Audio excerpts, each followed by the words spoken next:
Good morning. இன்றைக்கி வந்து December 25, day 25. Wish you a very happy Christmas. இன்றைக்கு மார்கழி மாதத்துடைய அழகான கோலமாக நம்ம வீட்டுக்கு வந்து சாந்தா கிளாஸ், அதுவும் 4 சாந்தா கிளாஸ் வந்து வருகை புரிஞ்சிருக்காங்க. ரொம்பவே அழகாக இருந்தார் சாந்தா கிளாஸ். நம்மளை பார்த்து சிரித்து நம்மளுக்கு இன்னும் வந்து எனக்கு கிஃப்ட்டு தருவாங்களா அப்படின்னு சொல்லிட்டு எதிர்பார்க்குற அளவுக்கு சாந்தா கிளாஸ் வந்து இருக்கார்.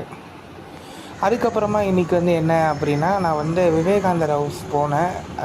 ட்ரிப்ளிகேன் வந்து மெரினா பீச் ஆப்போசிட்டில் இருக்கிற அங்கே வந்து இன்றைக்கி திருப்பாவை கிளாஸ் வந்து நடந்துச்சு. நான் வந்து ஒரு நவம்பர் மந்த் ஃபுல்லாக வந்து திருப்பாவை கிளாஸ் அட்டன் பண்ணேன். அன்றைக்கான ஒரு ஆனுவல் ப்ரோக்ராம் மாதிரி நாங்கள் எல்லாருமே வந்து கற்றுக்கிட்ட ஸ்டூடெண்ட்ஸ் எல்லோரும் வந்து சாண்டிங் பண்ணலாம் அப்படின்னு சொல்லிட்டு ஒரு ப்ரோக்ராம் இன்றைக்கி வந்து கண்டக்ட் பண்ணாங்க.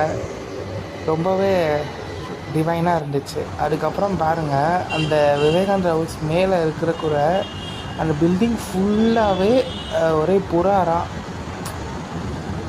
அது வந்து அந்த பிளாக் கலர் இருக்குல்ல, அது ஃபுல்லாக வந்து புறாக்கள் வந்து அவ்வளோ இருக்குது. அழகாக வந்து அது வந்து மார்கழி மாதத்தை மெரினா பீச்சில் வந்து உட்காந்து அதுவும் அவங்களுடைய உற்றார் உறவினர்கள், அதுக்கப்புறமா நண்பர்கள், அதுக்கப்புறம் தோழன் தோழிகளோடு உட்காந்து நல்லா என்ஜாய் பண்ணிகிட்டு இருக்காங்க அப்படின்னு எனக்கு தோணுச்சு. அதுக்கப்புறம் ஆண்டாள். இப்போ வந்து எனக்கு ஆண்டாள் மேலே வந்து ஒரு தனி பிரியம் வந்துருச்சு திருப்பாவை படிக்கும்போது. அதுவும் வந்து எனக்கு சொல்லிக் கொடுத்த மாஸ்டர் வந்து அதில் இருக்கக்கூடிய ப்ரொனவுன்சியேஷன் கடை, அதுக்கப்புறமா நிறைய இன்ஃபர்மேஷன்ஸ் வந்து அவங்க வந்து இந்த கிளாஸ் மூலமாக நான் தெரிஞ்சுக்கிட்டேன். ரொம்பவே ஹாப்பியாக இருந்துச்சு. ஏன் அப்படின்னா, நான் இத்தனை நாள் வந்து மிஸ் பண்ணேன். எனக்கு வந்து இப்போ தான் வந்து திருப்பாவை படிக்கணும், கற்றுக்கணும் அப்படின்ற ஒரு தாட் வந்து வந்திருக்கு. அதே மாதிரி கடவுள் கொடுத்துருக்காரு அப்படின்றது ஒரு உண்மையான விஷயம். அதுக்கப்புறம் நான் வீட்டுக்கு ரிட்டன் ஆகிருந்தேன். கிறிஸ்மஸ்னால மெரினா பீச்சே வந்து ஒரே கூட்டமாகவே இருந்துச்சு. அதுக்கப்புறமா நான் வந்து பஸ்ஸுக்கோசம் வெயிட் பண்ணி அதுக்கப்புறம் நான் வீட்டுக்கு வரணும். ஏன் அப்படின்னா, டியூஷன் பசங்க எல்லோரும் வெயிட் பண்ணிட்டு இருக்காங்க.